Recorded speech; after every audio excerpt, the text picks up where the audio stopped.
ସାଙ୍ଗମାନେ ଟିଙ୍ଗାବୁ ନା ଯେଉଁଦିନ ଆସିଲେ ନା 4ଟା ରାତିରୁ ମାନେ ରୁମ୍କୁ ଏଣ୍ଟ୍ରି କରୁ କରୁ ନା ପୁଅ ଶୋଇଥିଲା ପୁରା ଘୁଙ୍ଗୁଡ଼ି ମାରିଥିଲା କିନ୍ତୁ ତା ନିଦ ପୁରା ସାଙ୍ଗେ ସାଙ୍ଗେ ଭାଙ୍ଗିଗଲା। ବାପା ପୁଅ ବହୁତ ଖେଳିଲେ ସକାଳ 6ଟା ହେଲା ଯାକେ ପୁରା ବାପା ପୁଅ ତାଙ୍କର ଖେଳ ଚାଲିଥାଏ। ତାପରେ ସକାଳୁ ଉଠିଲା ପରେ ଟିଙ୍ଗା ବୋଲ ଧନ ମୋତେ କେତେ ଦିନ ହେବ ତ ମୁଁ ଭଲ ଜିନିଷ ଖାଇ ହିଁ ପାରୁନି ଏଠି ତ ମୋର ଟିକେ ଇଚ୍ଛା ହେଉଛି ବହୁତ ଜିନିଷ ଖାଇବାକୁ। କହିଲେ କ'ଣ ଖାଇବାକୁ? ମୁଁ କହିଲି ଆଇସ୍କ୍ରିମ୍।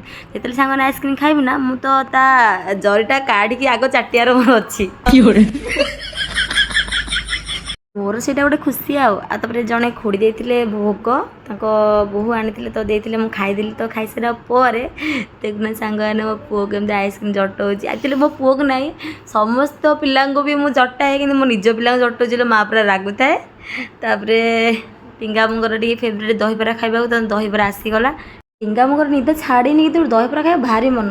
ଯେହେତୁ ଟିଙ୍ଗାବୁ ଦିନ ପାଇଁ ଆସିଥିଲେ ସାବିତ୍ରୀ ପାଇଁ ତା ପରଦିନ ହିଁ ପଳେଇଲେ ପୁଅକୁ ଗେଲ କରିବାରୁ ବହୁତ ମନ ଦୁଃଖରେ ଗଲେ। ପୁଅ ନା ବହୁତ ମିସ୍ କରୁଛି।